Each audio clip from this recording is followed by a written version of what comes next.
Assalamualaikum Sobat MG.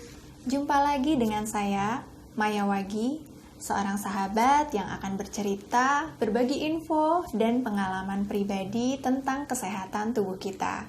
Khususnya tentang penyakit asam lambung, GERD, gangguan kecemasan, termasuk serangan panik. Saya bukan dokter, bukan psikolog atau psikiater. Saya hanya seorang sahabat yang memberikan ruang untuk kita semua saling berbagi info, berbagi cerita. Jika channel ini bermanfaat, dukung Maya dengan cara klik like, share, dan jangan lupa untuk subscribe channel Maya Wagi. Untuk teman-teman yang mengalami gangguan cemas berlebihan dan serangan panik, pasti sering dengar kata-kata orang yang bilang, kamu kenapa? Serangan panik, cemas, takut mati, pasti kurang iman ya, gitu. Kamu boleh ceritakan gimana pengalamanmu mendengar seperti itu, tapi berdasarkan pengalaman saya, kata-kata seperti itu tidak membantu sama sekali. Dan saya jadi bertanya-tanya nih, apakah benar saya kurang iman gitu? Ya bagus sih kalau terus saya jadi meningkatkan iman, mendekat kepada Tuhan. Tentu itu memang baik. Tapi saya juga nggak menyerah begitu saja, nggak pasrah.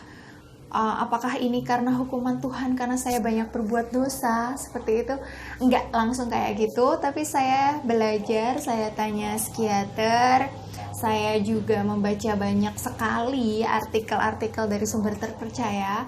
Kalau dari dunia medis, dari yang saya baca, tidak ada kaitannya antara serangan panik takut mati dengan kurangnya iman. Serangan panik takut mati beda dengan keinginan mati yang terjadi pada orang yang sedang depresi. Karena kalau ketika orang depresi dan merasa hidup ini sudah tidak ada gunanya lagi dan ingin mati, ingin bunuh diri, itu bersumber dari perasaannya yang mendalam dan disertai dengan alasan-alasan kenapa yang bersangkutan ingin mati. Nah, sedangkan perasaan takut mati dari serangan panik ini muncul karena cemas yang sangat berlebihan. Jadi di dalam tubuh manusia itu memang Tuhan menciptakan sesuatu yang normal ketika kita merasa cemas. Nah, hal ini terkait dengan kalau ada sesuatu yang mengancam, maka tubuh secara otomatis menyiapkan diri dengan perasaan cemas itu agar kita menjadi lebih waspada. Nah, ketika ada stres yang berlebihan, stres yang terlalu panjang, jadi kayak ada sistem di dalam otak, di dalam tubuh manusia yang akhirnya menjadi tidak sinkron. Jadi ketika tidak ada gangguan apapun, tidak ada potensi bahaya apapun, tapi tubuh mengeluarkan alarm cemas berlebihan yang berwujud sebagai serangan panik ini. Nah, makanya jadi perasaan ingin mati itu tadi, kok ingin mati sih? Perasaan takut mati tadi itu kayak tidak ada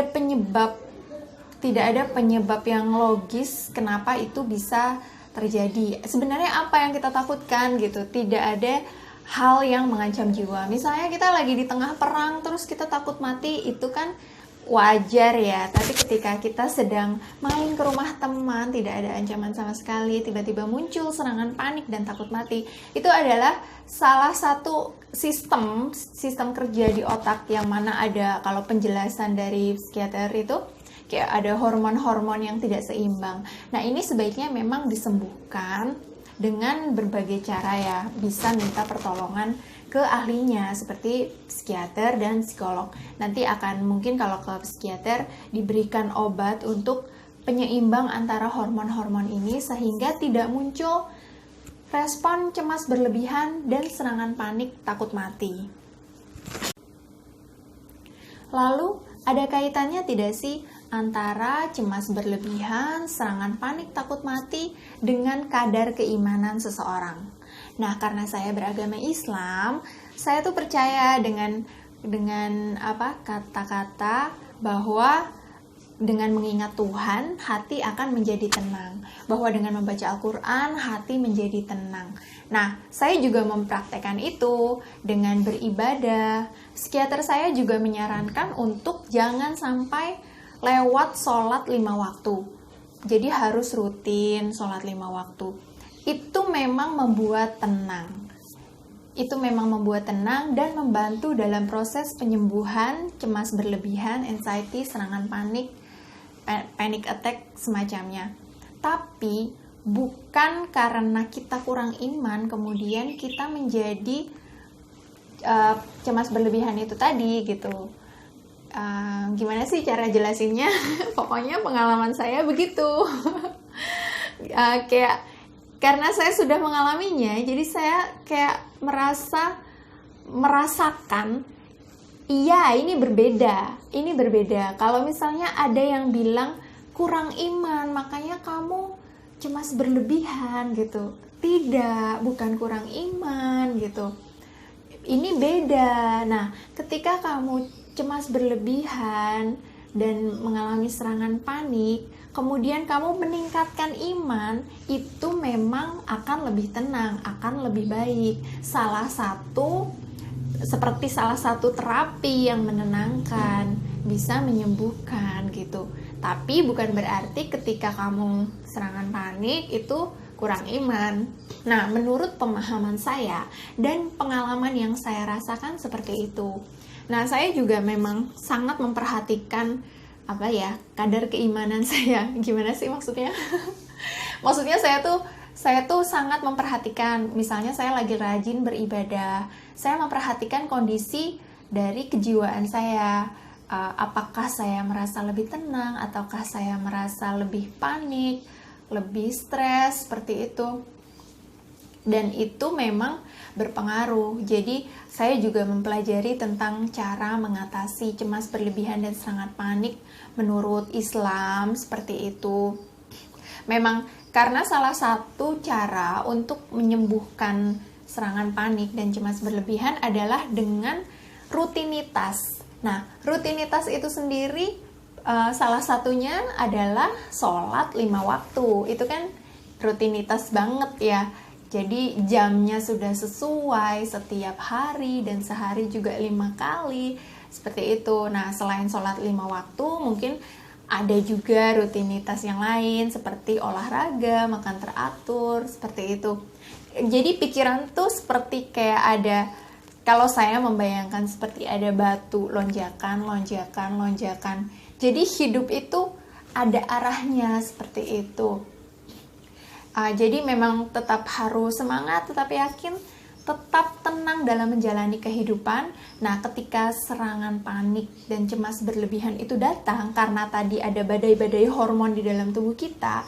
Nah, yang saya lakukan adalah saya tenang dulu. Maksudnya tenang itu dalam arti saya mengambil take a time gitu, mengambil waktu sebentar dan berpikir ini it's okay gitu, nggak ada sesuatu yang perlu dikhawatirkan. Dan saya sudah sangat menyadari kalau itu adalah kayak ada interaksi badai hormon aja gitu. Dan yang perlu saya lakukan hanyalah ya ada metode grounding, ada pelatihan pernafasan seperti itu, dan itu akan mereda dengan cepat gitu. Tidak ada yang perlu dikhawatirkan. Jadi seperti itu yang saya pahami tentang cemas berlebihan, gangguan kecemasan, serangan panik, takut mati, kaitannya dengan kurang iman. Lah, kalau misalnya kamu belum pernah merasakan sendiri tentang gangguan ini, sebaiknya tidak menasehati temanmu atau orang di sekitarmu dengan kata-kata, kamu kurang iman loh, perbanyak istighfar atau mendekatkan diri pada Tuhan gitu. Karena kata-kata itu tidak membantu. Mungkin bisa dipilih kata-kata yang lebih support, yang lebih itu nggak apa-apa loh, Tuhan lagi sayang aja sama kamu. Mendingan kamu lebih mendekat aja, nanti juga Tuhan tahu apa yang terbaik. Kayaknya ya pengolahan kata aja sih. Karena biasanya orang dengan gangguan kecemasan itu akan lebih sensitif ketika mendengar kata-kata orang.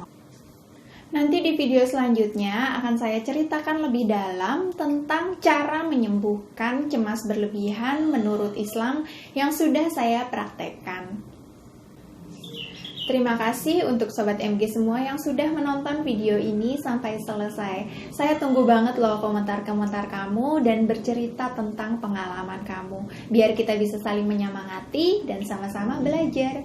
Semoga kita semua selalu sehat dan bahagia. Wassalamualaikum warahmatullahi wabarakatuh.